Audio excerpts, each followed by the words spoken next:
आई आई। कैसन बानी दादी? हम आपकी दुआ से बिल्कुल ठीक बानी। तू लोग कैसन बड़ा? हमने ठीक बानी दादी। का भइल आज अचानक मिले आ गेलू? रहुआ के हमसे एगो जरूरी बात पूछे के रहे। का पूछे के रहे? पूछा बेटी।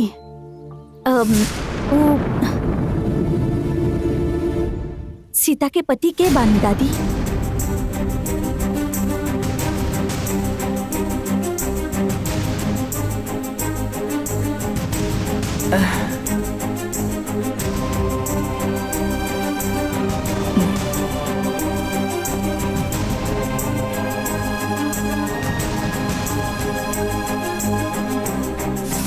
बताई ना, सीता के गले में केकरा नाम के मंगलसूत्र बा? का पूछा तारू?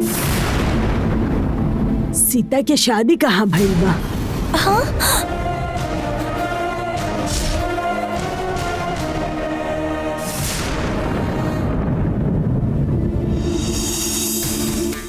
तोहके कोनो गलत फहमी हो गइल बा। हमार सीता ऐसन कबो ना कर सकेले। हमके भरोसा बा अगर कोनो भी हालत में केहू भी ओकरा गले में मंगलसूत्र पहनैले होखी तो वो हमके जरूर बताई। हम सच कहतानी दादी, ओकर शादी भइल बा। ओकर गला में के मंगलसूत्र पहिनौले बा ए बात तू ना बता रहल बाड़ी। हमके लागत रहुआ के भी न बतौले बाड़ी।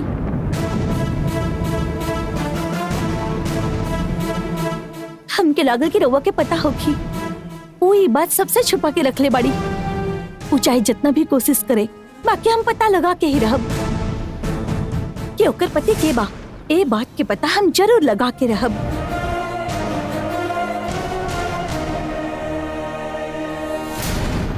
दादी, एमे कुछो फल भाई बच्चा लोग के दे दी।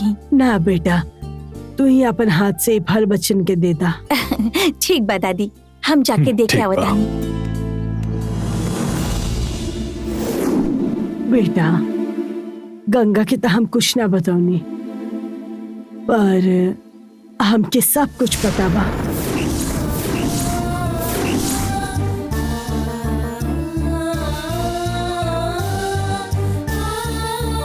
जे कुछ भी भइल सीता हमके सब बता देले। सच ज्यादा दिन लोगन से छुपल ना रह सकेला बेटा। कबो ना कबो सबके पता चल ही जाई। एगो लड़की जब केहू सच के तलाश में भागेले तब पता कर ही लेवेले।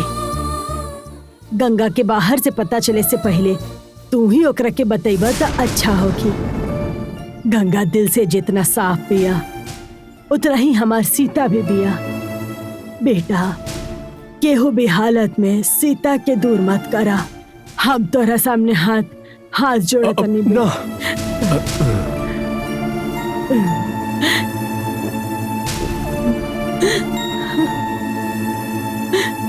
हम चलता नहीं बेटा।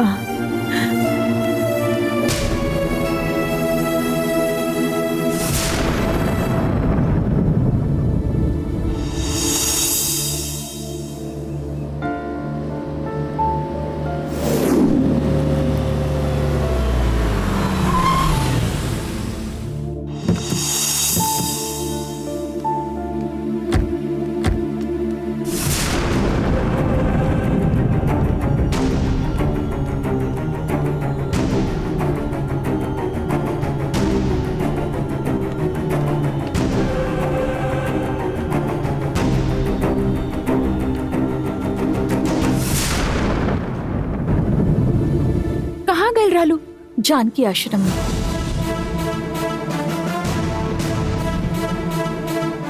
ओहिजा काहे गल रहलू तू?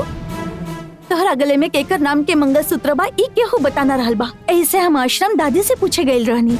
तोहार पति के बा ई बात हमसे तू छुपौलू, उनकरा से भी तू छुपौलू। हमार पहला कोशिश नाकाम रहल होखी, बाकी हम हार ना मानब। तोहार गले में केकर नाम के मंगलसूत्र बा ई हम जान के ही रहब। हर एक इंसान से पूछताछ करत रहबू ना तक केहू भी खुशी से ना रही। तक का भइल ई जानल जरूरी नहीं खे का? हमार तकलीफ की वजह से बेकार में केहू के भी परेशानी ना होके के चाहिए। औरन की परेशानी से ज्यादा ये बात जानल जरूरी बा। और हमके तहार जिंदगी के चिंता। प्लीज तू ये पूछताछ करल बंद कर। पता लगाए बिना हम हम चैन से ना बैठब।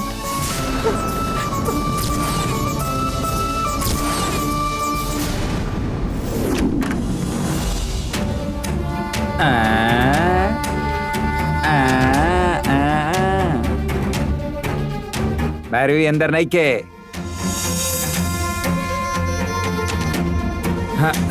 हाँ, दरवाजा बंद कर देता नहीं।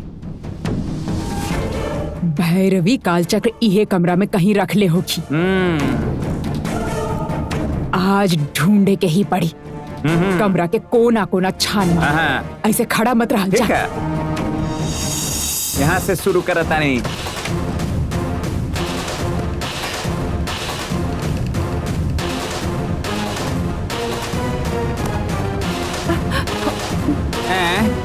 यहाँ पर तो नहीं के कहाँ गए? शायद में होगी। अरे रे, अरे ए रेखा सुन, भैरवी कहाँ होगी? ओ लागत क्यों आ रहा? जल्दी से छुप जा। जरूरत नहीं है मालकिन, अच्छा से केले पानी पक्का केले पाड़ू ना। ठीक बा, भैरवी दीदी बाड़ी का उस सुबह ही अच्छा, ये बात बा। हाँ मालकिन। भैरवी आ जाई तो का होगी? ठीक बा तू जाके अपन काम करा। ठीक बा मालकिन।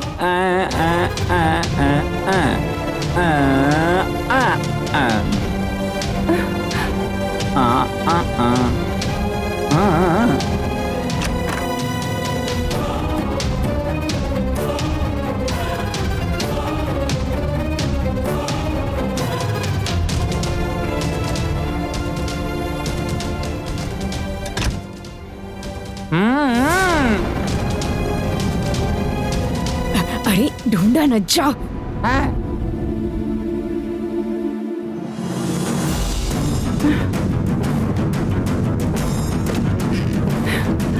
हर जगह ही कपड़ा भर के रख ले पिया। कहीं देख ना रहा। एकरा में भी नहीं थे।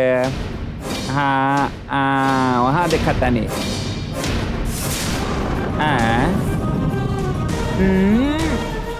एमे तो मिले के चाहिए। अरे रे, अरे चिल्लावा मत, चुप कर। काबल बतावा, मुंह बंद रखा। का भैल चिल्ला कह रहा बड़ा। भैरवी आ गई तो का होगी? अरे चिल्लावा मत, कहानी ना केहू आ सकेला। ये देखा, इतना चूहा पकड़ा के जुगाड़।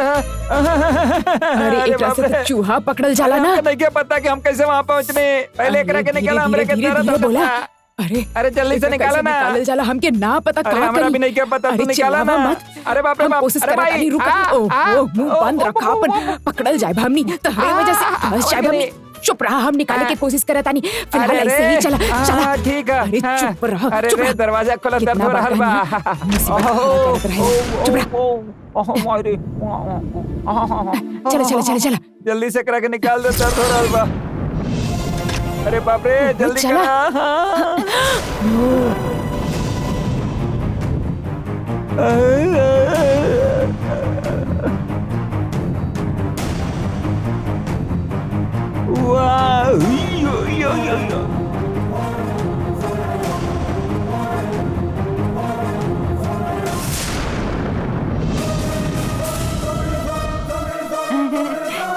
तू लोग चोरी करे जरूर है भाई, हम जानत रहनी। यही से थैला में चूहा की चिमटी रखनी।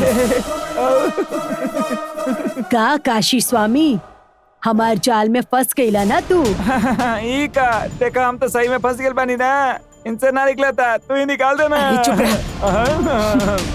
एकर बहुत साथ देत रहला ना, तब वो साथ के सजा भुगता। भुगते के पड़ी काम रखे।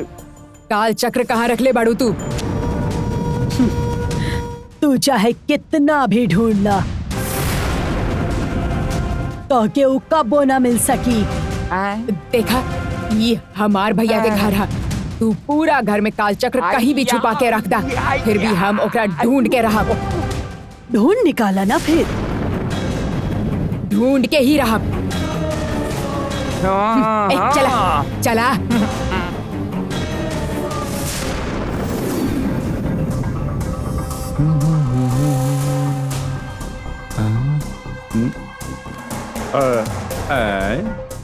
एकरा में भी कुछ नहीं है। क्या है बेटा? पेपर में का ढूंढे तड़े? न्यूज़ पेपर पढ़ा तड़े, वो इंग्लिश पेपर? हमके तो तुर चेहरा देख के सही ना लगा था कि तू सच में पेपर पढ़ा तड़े। हाँ पापा, सीता का अपना ही नहीं करत रहनी है। एक खातिर हम मन बदले के बहुत कोशिश करी, पर हमार मन सीता के याद में ही रहेला पापा। पापा चाहे कुछ भी हो जाए, हमके सीता के साथ शादी करे के बा। तोके तो शादी करे के लेकिन सीता तो तैयार होके के चाहिए ना। सीता अगर कैसे भी देवसेना से अलग हो जाए ना, तो सीता के हम अपना करीब लिया पाए। ये इतना आसान बा पापा। अरे तू देवसेना के जरिए सीता से शादी करबे, हम ऐसा सोचत रहनी। हाँ, लेकिन तू दोनों के अलग करे के सोचत अड़े।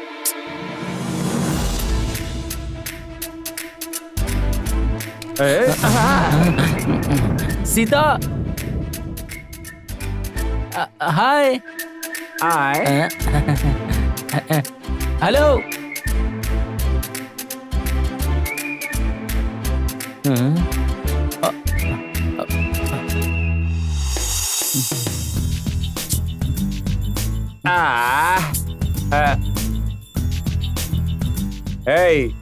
तू देवसेना के सीता से अलग काहे कल चाहता रे? हमरा के बताओ। वो देवसेना सीता के मामा कह के बुलावेले, हमरा पसंद नहीं के पापा। फिर देवसेना के बोलना उ तोरा के पापा पापा कह के बुलाओ। पापा ये हमारे फ्यूचर के सवाल है। हाँ, वो छोड़, तोरा सीता से तो क्या हम मिला देता नहीं। हमरा होते हुए चिंता काहे करता रहते हैं?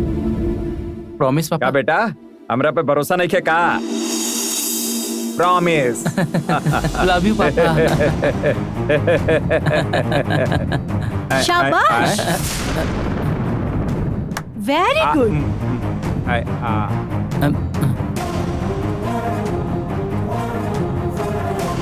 तोरे वजह से हम फंस गए नहीं। हमारे और अरुण के शादी के बारे में तो ना सोचनी, पर एक और सीता के शादी के बारे में सोच लेनी। वो सीता से प्यार करेला, यही लिए हम बचपन से अरुण से प्यार करत आइल बानी। हमार प्यार के आपके जरा भी फिक्र नहीं खे। फिक्र सिर्फ इकर प्यार के ऐसा बा। बात नहीं क्या बेटी? पहले हमार प्रॉब्लम के सॉल्व करी, ओकरा बाद जे करे के बा करी। हमरा बारे में अगर आप ना सोचनी तो हम भूल जाए कि आप हमार पापा हमार बात बानी। सुना बेटी, हमारी बात सुना। हम हूँ वैसे भी आप हमार पापा बानी और हमार बहन भी भुला जाये। हमके सीता चाहिए मिस्टर धर्मराज।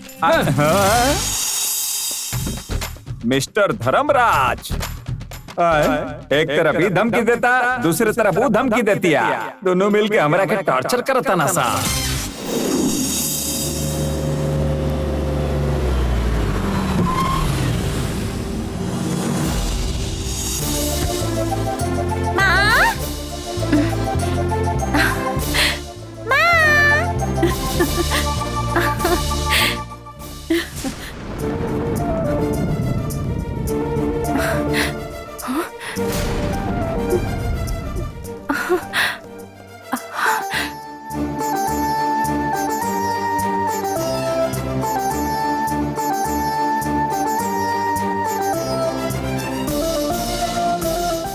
गंगा, स्कूल में क्लास के मॉनिटर हमके बनवले बा।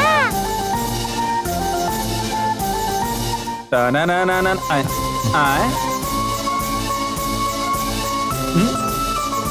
अरे वाह, हाँ, हमरा क्लास के 50 बच्चन के हम मॉनिटर बानी। Very good. जाके सीता के भी बताओ, वो भी खुश हो जाई। तोरा के बताऊ नी ना, बस हो गई। देखो बना ना पापा।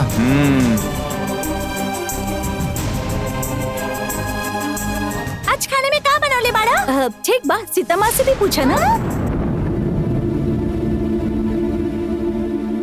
तू बाड़ू तो हम ओकरा से जाके काहे पूछी?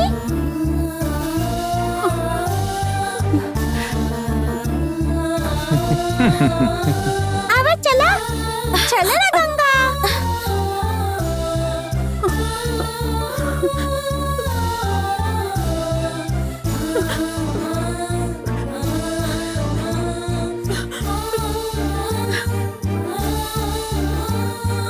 चलो चलो कहतानी ना।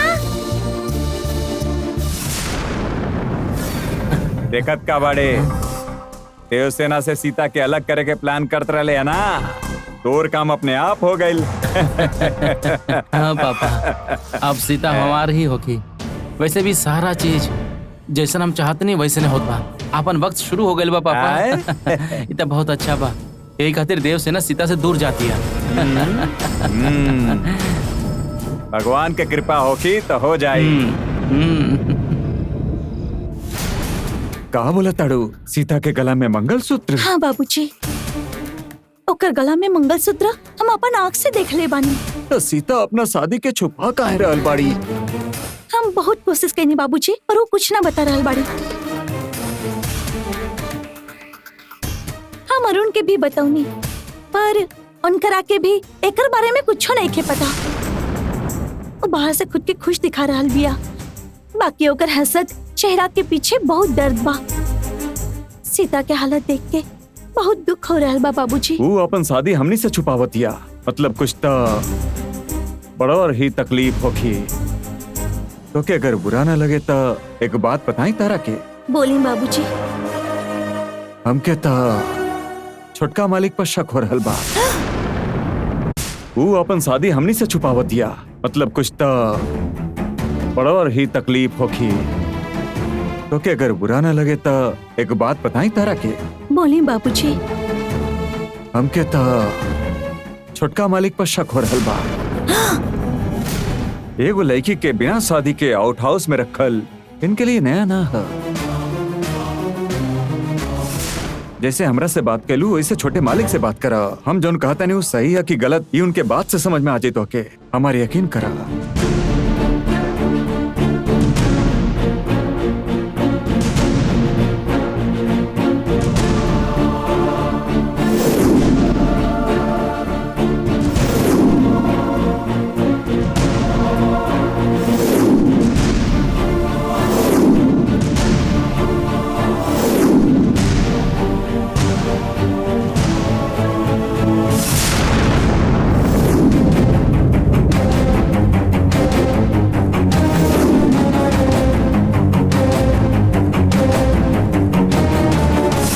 तोहरे जिंदगी का सवाल बाटे। तोहरे पीठ पीछे का हो रहल बा, ये ध्यान से देखबू तो सब समझ में आ जाएगी। तुरंत छोटे मालिक से बात करा।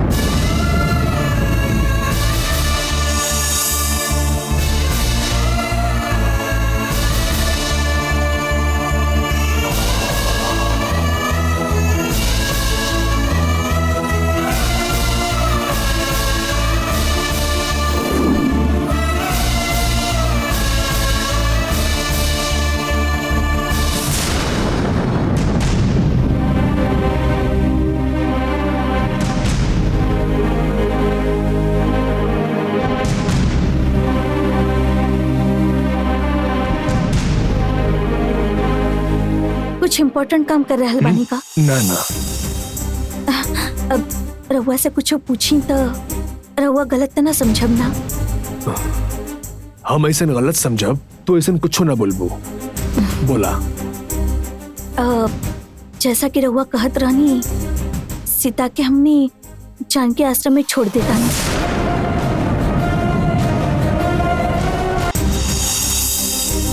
हम ऐसा गलत समझब तो ऐसा कुछ ना बोलबो। बोला।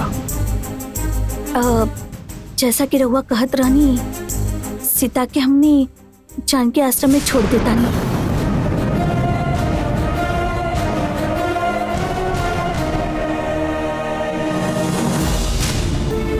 सीता के हम ही जबरदस्ती एक घर में लेके आए रहनी ना।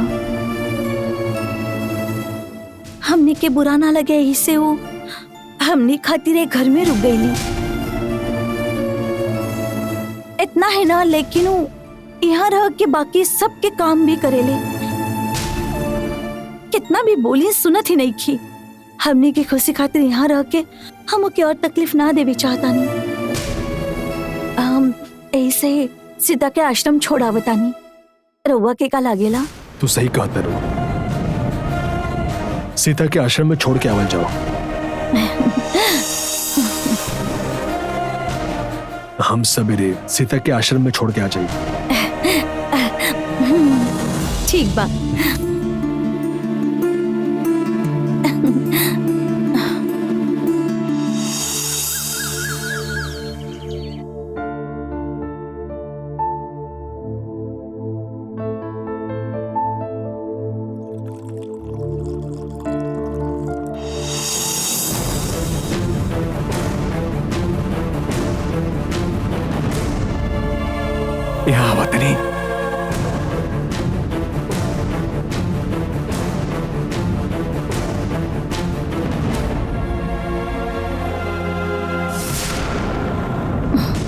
साइड में आई। का भइल? छोटका मालिक से सीता के बारे में पूछ लू? रउआ कहनी यही से रात के हम उनकरा से बात कही नहीं, बाकी उतर तुरंते सीता के आश्रम छोड़ावे खातिर हाँ कह देनी। रउआ की वजह से हम बेवजह उनकरा पर सकते नहीं। वो नाश्ता करके तैयार हो जाइए, हमने अभी सीता के आश्रम छोड़े जाता नहीं। अब तो खुश बानी ना रउआ, हम जाके सीता के आश्रम में ना छोड़ के बाद जाके बोल के आ रुको बेटा, छोटका मालिक सीता के ले जाए के बोलले बानी, पर अब तक वो लेके ना गई ना। वो इतना बोलने फिर भी रउआ के भरोसा नहीं खे। खाली बोलने से कुछ ना होखेला बेटा, वैसे उनके करे के भी चाहिए, समझ लू। छोटे मालिक का करी हैं वो देखिए। ठीक बा बाबूजी।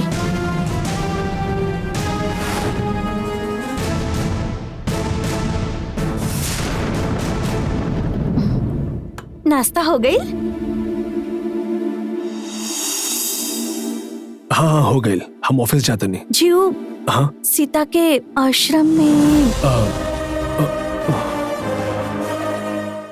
गंगा उस सीता के परेशान करत रहे ना दुरई राज, उस जमानत पे छूट के बाहर आ गए बड़े।